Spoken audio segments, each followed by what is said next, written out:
যারা উস্কাচ্ছে তারাই কিন্তু মামলাটা করেছে ওদের বিরুদ্ধে। তাদের রাজ্য সরকারকে বিশ্বাস করা উচিত ছিল।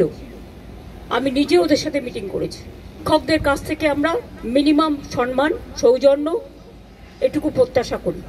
আমি আন্দোলনের বিপক্ষে নই, কিন্তু আন্দোলন করারও একটা লক্ষ্মণ রেখা আছে।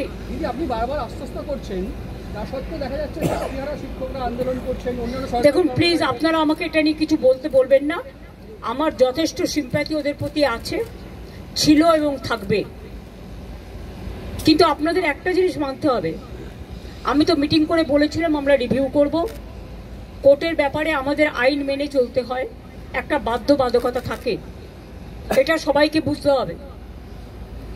এবং আমাদের দিক থেকে আমরা রিভিউ পিটিশন করেছি। যদি রিভিউ পিটিশন অ্যালাউ করে ভালো কথা।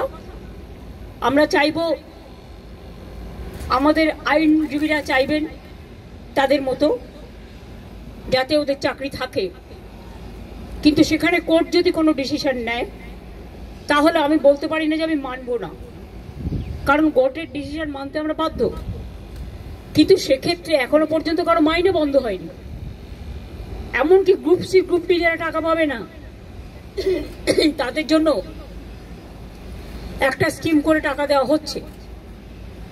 তার উপরে আমি জানি না, আমার একটা জিনিস খুব খারাপ লাগে, যারা উস্কাচ্ছে তারাই কিন্তু মামলাটা করেছে ওদের বিরুদ্ধে। চাকরিগুলো কিন্তু আমাদের জন্য যায়নি। চাকরিগুলো যাদের যাবার পথে দাঁড়িয়েছে সেটার জন্য দায়ী যারা, আমি তাদের বলবো এটা না করলেই পারতেন। যারা চাকরি খেয়েছেন তারাই যদি আজকে নাটের গুরুরা যদি আজকে তাদের স্বার্থ রক্ষার গুরু হয়ে যায়, সেখানে আমার আপত্তি আছে। তাদের রাজ্য সরকারকে বিশ্বাস করা উচিত ছিল। আমি নিজে ওদের সাথে মিটিং করেছি। শিক্ষকদের কাছ থেকে আমরা মিনিমাম সম্মান, সৌজন্য এটুকু প্রত্যাশা করি। রাজনীতির ঊর্ধ্বে থেকে তারা সমাজকে সেবা করুন, বাচ্চাদের শিক্ষা দিন।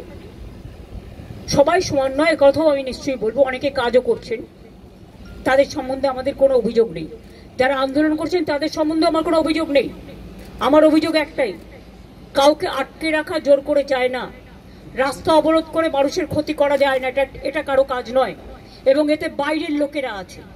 টিচারের সংখ্যা কম, বাইরের লোকের সংখ্যা বেশি। এই তো দেখছেন মেয়েরা বলছে প্রেগনেন্ট মাদার বাড়ি যেতে দিচ্ছে না। অফিসে কাজ করছে তাকে 14 ঘন্টা, 18 ঘন্টা, 20 ঘন্টা আটকে রেখে দেওয়া হয়েছে। একটি মেয়ে পরীক্ষা দিতে গেছে, পরীক্ষার্থী, সে বারবার বলেছে আমি বাড়ি যাব, আমার বাড়ির লোক চিন্তা করবে। তাকে নামতে দেওয়া হয়নি, বেরোতে দেওয়া হয়নি, এবং সে ভয়ে লাফ দিয়েছে। তার পায়ে চোট আছে, সে হসপিটালে ভর্তি হয়েছে। মনে রাখতে হবে না, আগে আমরা মানবিক মানুষ।